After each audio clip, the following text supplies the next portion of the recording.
साथ कोई जुगलबंदी नहीं करना चाहती। ना मैं अपनी पार्टी को कमजोर करना चाहती हूँ, ना अपनी सरकार को, और ना मैं मोदी जी को शर्मिंदगी का सामना करने देना चाहती हूँ। लेकिन मैं 60% आबादी का प्रतिनिधित्व करती हूँ और वो 60% आबादी को उनका स्थान दिलवा के रहूंगी। और शुरुआत यहीं से हो रही है कि जो 33% आरक्षण पारित हुआ है हमें स्वीकार है, लेकिन ये लागू हम तभी होने देंगे जब इसमें ओबीसी का आरक्षण संशोधन लागू हो जाएगा इसमें। इसलिए संशोधन के साथ इसको हम लागू होने देंगे। और संशोधन में संशोधन हो सकता है क्योंकि ये स्पेशल प्रोविजन है।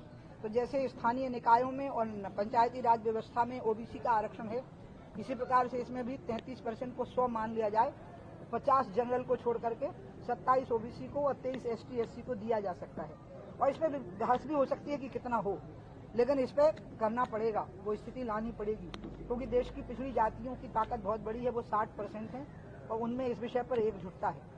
दूसरी बात मैं ये चाहूंगी कि मध्य प्रदेश की जो हमारी सरकार है वो अभी टिकट में ही बिना इसके लिए आरक्षण की कहाँ जरूरत है।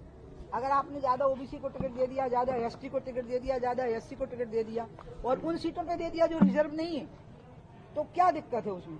अभी तक अगर एसटी एससी और ओबीसी सवर्णों को वोट देते रहे तो सवर्ण भी उनको वोट दे देंगे, उसमें कोई दिक्कत नहीं है। मैंने एक मानपुर का उदाहरण भी दिया कि जब मैंने ज्ञान सिंह को खड़ा कर दिया था जनरल सीट से और वो प्रचंड वोटों से जीते थे, एक सामंत को हराया था उन्होंने और ज्ञान सिंह आदिवासी थे।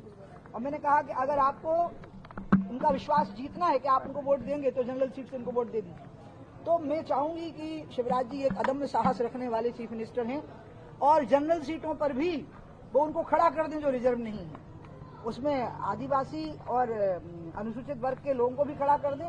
ओबीसी का रिजर्वेशन तो अभी सिर्फ कार्यपालिका में है, लेकिन विधायिका में वो बिना घोषित किए, बिना आरक्षण का प्रस्ताव लाए बगैर कर सकते हैं कि एक तो 50% महिलाएं हो जाएं मध्य प्रदेश में और 50% में से मैंने जैसा कहा है उसके भी 2 हिस्से करके और 50% सबके लिए छोड़ के और 50 को इस प्रकार से बांट दिया जाए। अब आप बताइए, पूरे देश की पिछड़ी जातियां प्रधानमंत्री जी का साथ देने के लिए तैयार खड़ी हुई हैं, लेकिन उनकी एक परीक्षा की घड़ी अब हमारी आ गई है कि हम उनको क्या स्थान दे पाते हैं। अब हमें उनकी परीक्षा में पास होना है, वो हमारी तरफ देख रही हैं।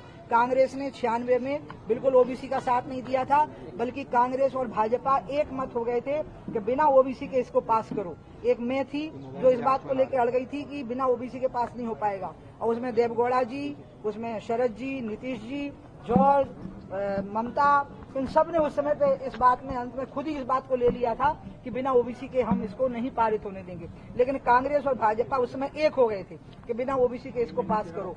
आज की स्थिति में मैं चाहती हूँ कि हमारे प्रधानमंत्री जी ही अपनी तरफ से एक बार फिर से इस पे विचार कर ले में, और ये बात ना नहीं था।